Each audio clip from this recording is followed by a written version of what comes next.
सुमन बहू, ये लो जित्या का प्रसाद। रानवे माए तुम्हारी हर मनोकामना पूर्ण करे और तुम्हें भी ये पूजा करने का अवसर दे। अपनी छोटी बहू सुमन को प्रसाद देते हुए मंजू जी कहती हैं।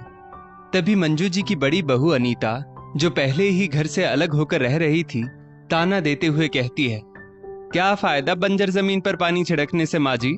इस जमीन पर कोई फूल नहीं खिलने वाला। ये लीजिए, आपके बड़े बेटे ने आपके लिए साड़ी भिजवाई है। मंजू जी बोली, पहले कड़वी बोली बोलती हो, फिर साड़ी का लालच देती हो। नहीं चाहिए मुझे तुमसे कुछ भी। पहले तुमने मेरे बेटे को मुझसे अलग कर दिया, अब ये साड़ी दिखाकर क्या जताना चाहती हो? अनीता बोली, अरे माँ जी, क्या आप सिर्फ देवर जी के लिए जित्या का व्रत करती है, अपने बड़े बेटे के लिए नहीं? मंजू जी बोली, वो कहावत तो तुमने सुनी ही होगी बड़ी बहू, माँ का जी गाय का, पूत का जी कसाई का। मैं तो आज भी दोनों के लिए ईश्वर से प्रार्थना करती हूँ। हाँ, वो बात अलग है कि बहू गलत है या बेटा, ये बात आज तक नहीं पता चली, क्योंकि छल तो दोनों ने किया है। सुमन बहू, अब बड़ी बहू तुम्हारे दरवाजे पर आई है तो चाय नाश्ता करवा कर ही भेजना। इतना कहकर मंजू जी वहां से चली गई और अनीता भी गुस्से में वापस चली गई। दरअसल सुमन की शादी को 7 साल हो गए, पर अब तक उसकी गोद नहीं भरी थी। एक रोज सुमन डॉक्टर के यहाँ से आई तो बोली, मुझे उम्मीद नहीं थी कि इतने सालों बाद हमारे रिश्ते का ये हाल हो जाएगा। अब तो लगता है हर चीज से उम्मीद छोड़ देनी चाहिए, क्योंकि उम्मीद बस तकलीफ ही देती है। मंजू जी बोली, बहू, उम्मीद पर तो दुनिया टिकी होती है, तुम इतनी जल्दी हार मान जाओगी? अरे, मैंने सास होकर उम्मीद नहीं छोड़ी तो तुम कैसे उम्मीद छोड़ सकती हो? ऊपर वाले के घर में देर है, अंधेर नहीं। एक ना एक दिन वो तुम्हारी भी झोली भरेगा और देखना, ममता के सुख से तुम्हारे आंचल को भर देगा। तभी सुमन का पति शांतनु आया और बोला, अरे माँ, तुम जो दादी बनने के ख्वाब सजा रही हो ना, उसकी कोई उम्मीद नहीं, क्योंकि ये तो उसके बारे में सोचती भी नहीं है। इसके लिए तो इसका करियर सबसे आगे है, जिसे ये छोड़ नहीं सकती। तो तुम ही छोड़ दो अपनी बहू से उम्मीद करना। मंजू जी बोली, तुम चुप करो, इसे अपनी बात कहने दो। बोलो बहू। शांतनु बोला, अरे माँ, वो क्या ही बोलेगी, वो भी तब जब इसके मन में पहले से ही कुछ और है, और कमियां भी तो इसमें हैं। वहीं खड़े शांतनु के पिता मनोहर जी बोले, अच्छा, बहू के मन में क्या चल रहा है, तुम ही बता दो। सुमन बोली, हाँ हाँ शांतनु, बताइए ना। जैसे आपने मेरी उम्मीद तोड़ दी, वैसे ही अपने माता पिता की उम्मीदें भी तोड़ दीजिए, क्योंकि सच्चाई अगर किसी और से इनको पता चली तो इन्हें बहुत दुख होगा।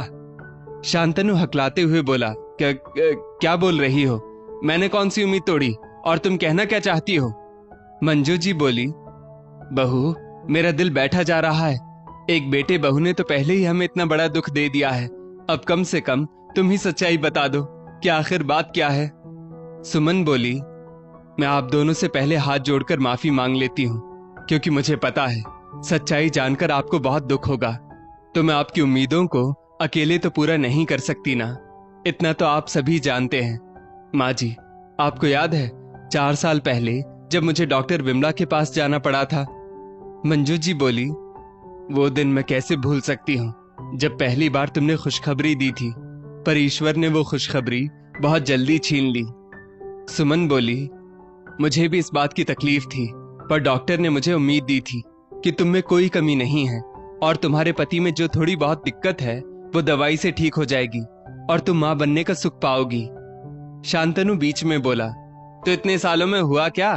तुमने फालतू में मुझे इतनी सारी दवाइयां खिलाई, पर जब मुझ में कोई कमी ही नहीं है तो कमियां निकालोगी क्या? सुमन बोली, झूठ, आपने दवाइयां खाई कहाँ? आप तो हर रोज दवाइयां फेंक देते थे, क्योंकि आपके किसी शुभ चिंतक ने आपसे कहा था कि इन दवाइयों से आपकी ताकत कम हो जाएगी। शांतनु हड़बड़ा गया और बोला, ये क्या फालतू की बातें कर रही हो, और शर्म हया बेच खाई है क्या कि किसके सामने तुम क्या बोल रही हो? सुमन बोली, जब सारी उम्मीदें टूट चुकी हो तो झूठी उम्मीद रखने से क्या फायदा?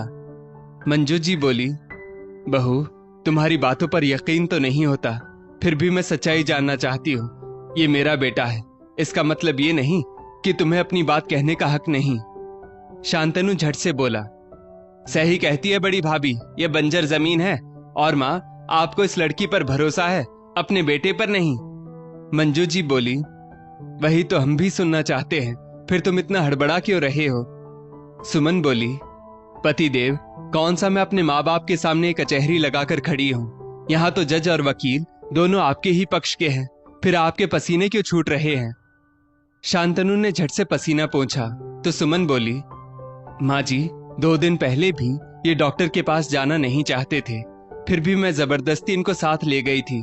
चेक करने के 2 दिन बाद उसने बताया कि तुम्हारे पति शायद दवाइयां नहीं ले रहे हैं, मगर आश्चर्य की बात तो ये है कि उनके शरीर में जो शुक्राणु बन रहे हैं वो तुम्हारे अंदर नहीं जाते, तो कहाँ जाते हैं? सुमन बोली, डॉक्टर, इसका क्या कारण हो सकता है? तो डॉक्टर ने कहा, कहते हुए सही तो नहीं लगता, पर शायद तुम्हारे पति का किसी और के साथ संबंध है, क्योंकि पहले ही उनके शुक्राणु कम बनते हैं और कहीं खर्च करेंगे तो। सुमन की नजरें शर्म से झुकी हुई थी और आंखों से झरझर आंसू बह रहे थे। सास ससुर एक दूसरे को हैरानी से देख रहे थे। सुमन बोली, आज मेरे पास डॉक्टर को देने के लिए कोई जवाब नहीं था, मगर आपके पास कोई जवाब है तो मुझे और मेरी कही हुई हर बात को गलत साबित कीजिए। शांतनु ने गुस्से में आकर सुमन पर हाथ उठाया। मंजू जी ने जवाब में उसे एक थप्पड़ जड़ दिया और बोली, चोरी और ऊपर से सीना जोरी, कोई औरत इतना नीचे नहीं गिर सकती कि अपने सास ससुर के सामने ऐसी बात करे। सुमन ने अस्पताल की सारी रिपोर्ट्स उनके सामने रख दी और डॉक्टर से भी बात करवा दी। सारी बातें वहीं खुल गई तो आखिरकार शांतनु को मुंह खोलना ही पड़ा। हाँ, मैं इसके साथ अब इस रिश्ते में नहीं रहना चाहता। मैं किसी और को चाहता हूं और उसे मुझसे बच्चे भी नहीं चाहिए, तो मैं उसी के साथ अपना रिश्ता बनाऊंगा। मंजू जी बोली, तुम जैसे मर्द होते हैं जो गलती करके भी सीना चौड़ा करके घूमते हैं और लज्जा भी नहीं आती। इसका छोड़ो, तुमने तो हमारे बारे में भी एक बार नहीं सोचा। वो बोला, माँ, बेकार की उम्मीदें पालने से कोई फायदा नहीं। आप सब आजाद हैं, जिसको जैसे रहना है रह सकता है। मैं अब इस घर में और इस रिश्ते में नहीं रह पाऊंगा, मुझे माफ कीजिए। मंजू जी रोते हुए मनोहर जी से बोली, आखिर हमारी परवरिश में क्या कमी रह गई जो हमारे दोनों बेटे ऐसे निकले? एक दिन बाद शांतनु वहां से जाने लगा तो मनोहर बाबू बोले, अगर तुमने इस घर के बाहर कदम रखा तो मैं अपनी बची हुई संपत्ति से तुम्हें बेदखल कर दूंगा और सारी संपत्ति सुमन बहू के नाम कर दूंगा। शांतनु चला गया।